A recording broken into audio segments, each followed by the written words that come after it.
You know who they should probably like cut the check for, as in cut it up and throw it away?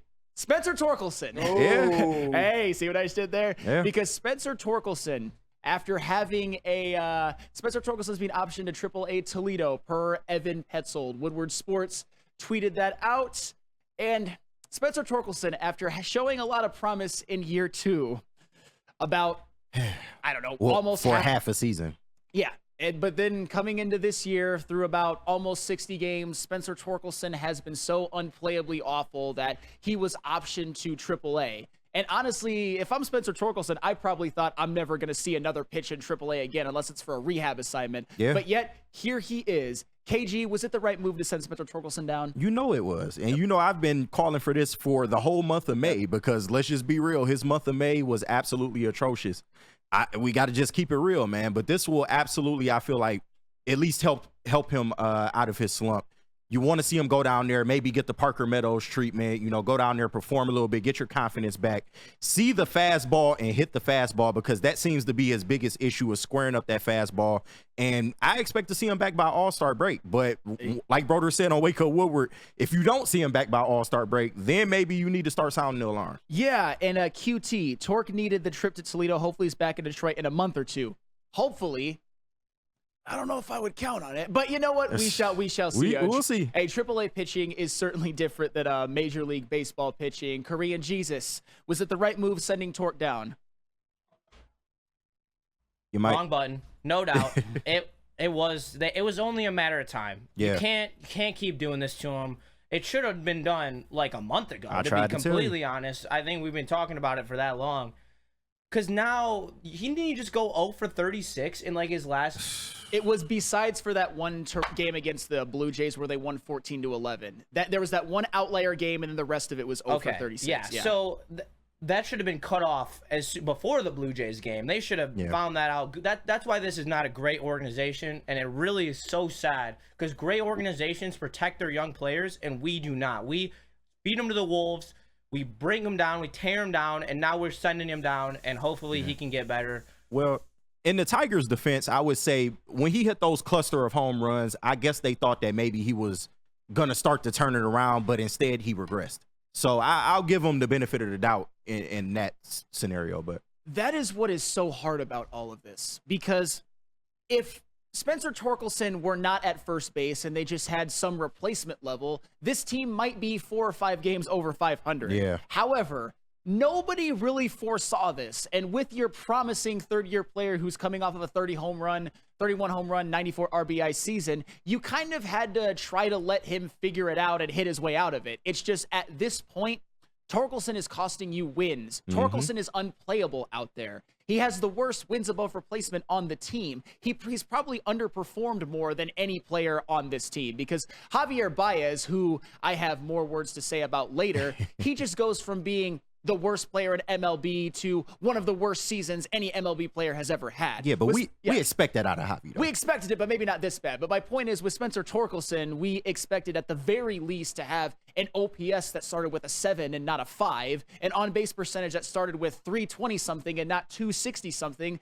So yeah, it certainly had to be done. I know, Spenmo Rax, you got to talk about it. Well, you actually didn't, because it just happened. You got to talk about Troy Weaver on the Woodward heavyweight. So this is your first time really talking about Torque being sent down. Was it the right move? Yeah, it is definitely the right move. You can't have a black hole like that in your lineup, and you can't really send Javi down because of the veteran thing, and he has to accept the assignment and stuff like that. But yeah, you had to. He needs to get down there and get his head right.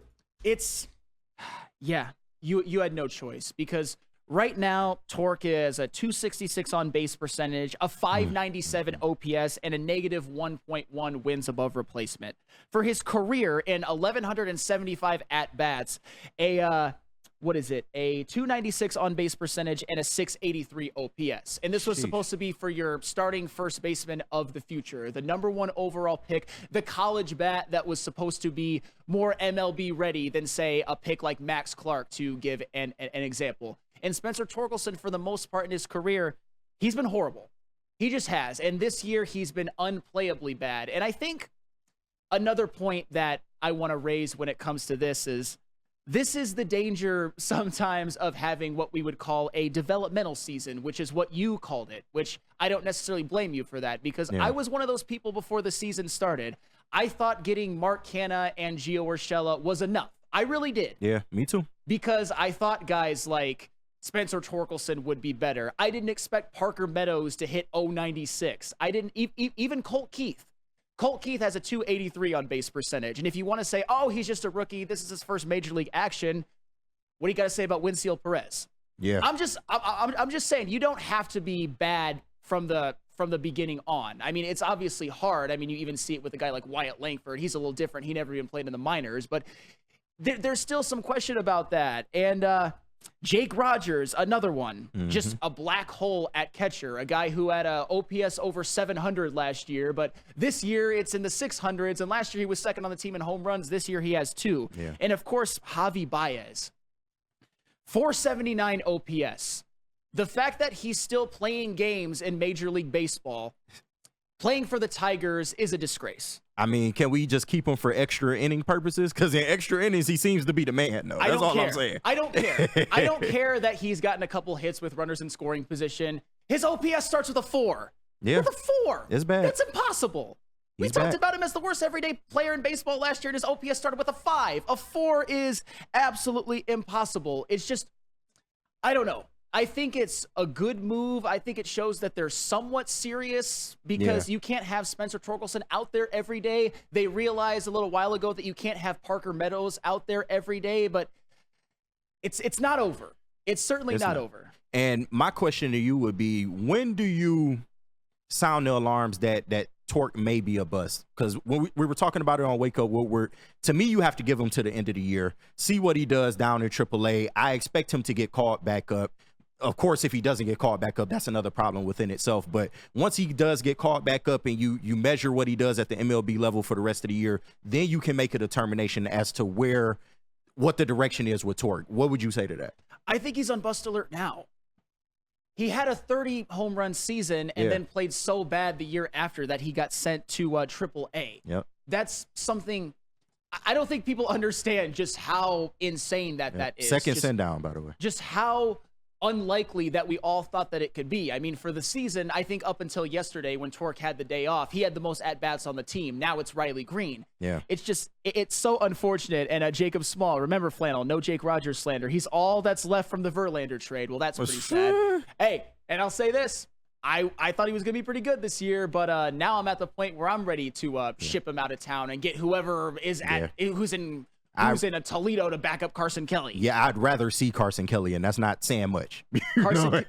Carson Kelly is better. But getting Torque out of there, like, sometimes in order to get the manager to stop playing somebody, and I'm not blaming Hinch for this, you just got to get him off the team. You had to get Parker Meadows out. You got to get Spencer Torkelson out. And now you got to DFA Javi Baez. I know it's not going to happen because the Tigers aren't a serious organization, but I still believe, and I keep saying this, I keep pounding this drum, and we're going to get to a guy that they brought up to replace him very, very soon. I still think that this is a team, given who you brought up, which we'll get to in the next segment, that can have a lineup that isn't terrible. And Spencer Torkelson being out is going to help. A guy like Matt Vierling having an 800 OPS. Guys like Mark Canha and Riley Green having on-base percentages of above 350. Those are 3 players that are a pretty good start to a lineup. Winfield Perez, even Gio Urshela is getting hot. Kerry Carpenter, unfortunately, his back injury. That might do us all in no matter what. But